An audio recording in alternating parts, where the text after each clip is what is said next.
बिस्मिल्लाहिर्रहमानिर्रहीम। अस्सलाम वालेकुम व्यूअर्स। आज की वीडियो के अंदर हमारा जो टॉपिक है वो है एनालिसिस ऑफ फाइनेंशियल स्टेटमेंट्स और हम बात करेंगे एनालिसिस फ्रेमवर्क के बारे में। तो स्टार्ट करते हैं। सबसे पहले बात करेंगे फाइनेंशियल स्टेटमेंट एनालिसिस का कि ये फाइनेंशियल स्टेटमेंट एनालिसिस है क्या, होता क्या है। तो financial statement analysis is a process of analysing companies financial information for decision making. क्या चीज़ है ये? इस प्रोसेस के अंदर हम जो कंपनी की फाइनेंशियल इंफॉर्मेशन है जो कि हमें मिली थी फाइनेंशियल स्टेटमेंट से, हम उसको एनालाइज करेंगे।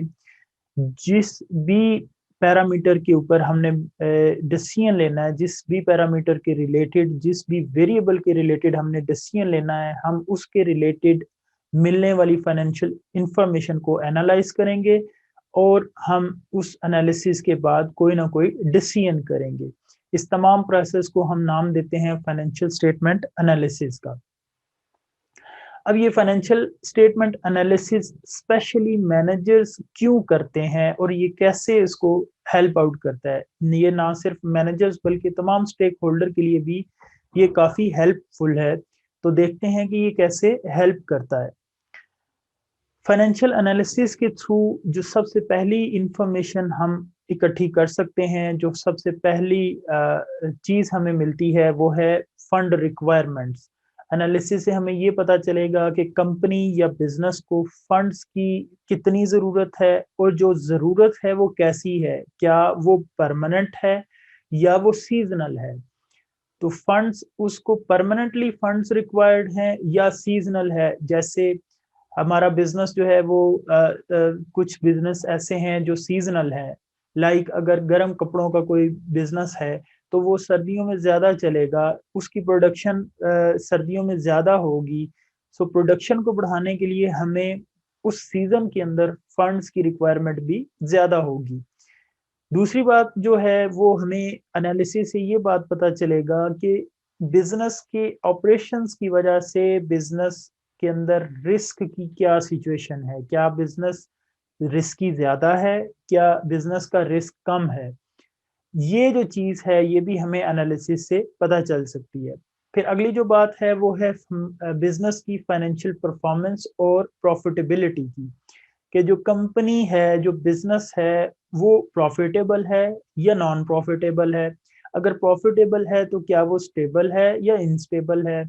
इसी तरह उसकी जो फाइनेंशियल परफ़ॉर्मेंस है, उसकी भी, जैसे वो अपने एसेट्स को एफ़िशिएंटली मैनेज कर रहा है बिज़नेस या नहीं कर रहा। तो ये जो सारी बातें हैं, ये भी हमें कहाँ से पता चलेगी? एनालिसिस के थ्रू पता चलेगी। अब ये जो एनालिसिस हमने किया, जो हमें इंफॉर्मेशन मिली, जो हमने कुछ फाइंडिंग्स की related to funds requirement, related to business risk, related to financial performance, ये सारी इंफॉर्मेशन हम इस्तेमाल करते हुए बिजनेस के फाइनेंसिंग डिसीजन कर सकते हैं एज अ फाइनेंशियल मैनेजर। क्योंकि हमने पहले बात की कि फंड्स की रिक्वायरमेंट है, फंड्स की रिक्वायरमेंट अगर तो सीजनल है तो उसको फाइनेंस किया जाएगा सीजनल सोर्स ऑफ फाइनेंसिंग से या short term source of financing से। और अगर वो परमानेंट है तो फिर हमें long term source of financing की तरफ जाना पड़ेगा। अब जब हम long term source of financing की तरफ जाएंगे तो हमारे पास एक डेट होगा सोर्स ऑफ फाइनेंसिंग, और एक हमारे पास सोर्स जो है वो इक्विटी होगा। अब फाइनेंशियल मैनेजर ने डिसाइड करना है कि भाई डेट की तरफ जाऊं या इक्विटी की तरफ जाऊं। तो फिर अगेन हमें फाइनेंशियल जो फाइनेंशियल स्टेटमेंट एनालिसिस है, अगेन वो यही एनालिसिस हमें हेल्प आउट करेगा। हम देखेंगे, ये तो बात तय हो गई कि फंड्स की रिक्वायरमेंट परमानेंट है। अब फाइनेंशियल मैनेजर देखेगा कि बिजनेस का रिस्क कैसा है। अगर तो बिजनेस रिस्की है, ठीक हो गया, और साथ साथ उसकी प्रॉफिटेबिलिटी भी कम है, फाइनेंशियल परफॉर्मेंस भी अच्छी नहीं है, प्रॉफिटेबिलिटी भी कम है, तो वो डेट कभी भी जो है वो हासिल नहीं कर सकेगा। क्यों? जो डेट होल्डर है वो कभी भी रिस्की बिजनेस के अंदर और ऐसा बिजनेस जिसकी प्रॉफिटेबिलिटी कम है उसके अंदर इन्वेस्ट नहीं करेगा, उसको कर्जा नहीं देगा। क्यों? क्योंकि उसको पे बैक की फिक्र पड़ जाएगी कि आया ये बिजनेस पे बैक भी कर सकेगा या नहीं। सो उसके लिए क्या चीज़ बचेगी? उसके लिए इक्विटी बचेगी। तो उसको अपने लॉन्ग टर्म फाइनेंसिंग के लिए इक्विटी यानी शेयर्स इशू करने पड़ेंगे। और अगर एक बिजनेस जो है उसकी जो रिस्क है वो कम है और प्रॉफिटेबिलिटी भी अच्छी है, तो उसके लिए चीप सोर्स ऑफ फाइनेंसिंग जो है वो डेट की सूरत में अवेलेबल होगा। तो वो फिर अपनी जो फंड रिक्वायरमेंट है वो डेट के थ्रू पूरा कर सकता है। सो ये जो सारी बातें हैं और ये जो सारे डिसीजंस है ये किसके ऊपर बेस करेंगे, ये फाइनेंशियल स्टेटमेंट एनालिसिस के ऊपर बेस करेंगे। अब इस एनालिसिस का जो सबसे बेहतरीन, आसान और जो है वो पावरफुल टूल है वो है रेशो एनालिसिस। तो रेशो है क्या? Ratio is an index. ये एक ऐसा इंडेक्स है relating to to accounting numbers. इसके अंदर दो अकाउंटिंग नंबर हम इस्तेमाल करते हैं।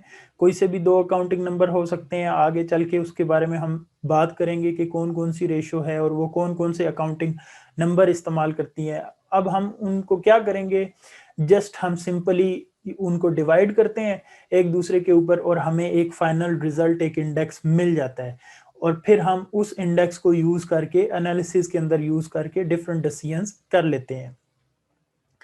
अब ये जो रेशो एनालिसिस रेशो हमें मिलेंगी, इस रेशो के थ्रू हम इंटरनल और एक्सटर्नल कंपैरिजन कर सकते हैं। अपने बिजनेस का इंटरनल और एक्सटर्नल कंपैरिजन कर सकते हैं। ये इंटरनल और एक्सटर्नल कंपैरिजन क्या है, तो इसके बारे में बात करते हैं कि ये इंटरनल क्या है। इंटरनल कंपैरिजन क्या होगा कि जब हम अपने बिजनेस की रेशो को कंपेयर करेंगे अपनी ही कंपनी की पिछले सालों की रेशोस के साथ। फॉर एग्जांपल अगर हम प्रॉफिट की बात करें, प्रॉफिटेबिलिटी अगर एक रेशो है, ठीक है, अगर हम उस प्रॉफिटेबिलिटी रेशो की बात करें तो इंटरनल कंपैरिजन में क्या होगा कि वो जो 2020 की प्रॉफिटेबिलिटी रेशो होगी 2020 की, उसको कंपेयर किया जाएगा 2019 के साथ, उसको कंपेयर किया जाएगा 2018 के साथ। तो अपनी ही कंपनी का कंपैरिजन हो रहा है अपने पास्ट के साथ। ये क्या कहलाएगा, ये होगा इंटरनल कंपैरिजन। और फिर इसके अंदर क्या चीज हमें पता चलेगी, हमें ये बात पता चलेगी कि हमारी कंपनी इंप्रूव कर रही है या नहीं।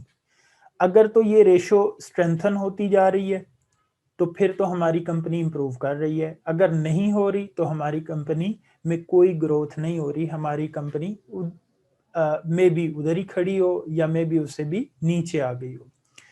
दूसरी जो चीज है वो है जी एक्सटर्नल कंपैरिजन। एक्सटर्नल कंपैरिजन में क्या होगा, एक्सटर्नल कंपैरिजन के अंदर हम अपनी कंपनीज की रेशो लेंगे और उसको इंडस्ट्री एवरेज के साथ कंपेयर करेंगे।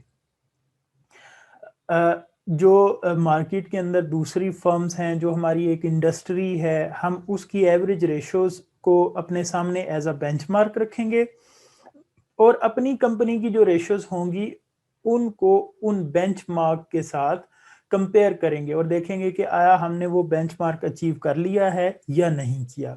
ठीक हो गई बात। तो इसके अंदर हमें क्या पता चलेगा, हम जब बेंचमार्क इंडस्ट्री के बेंचमार्क के साथ कंपेयर करेंगे तो हमें पता चलेगा कि हम उस बेंचमार्क से कितना डेविएट कर रहे हैं।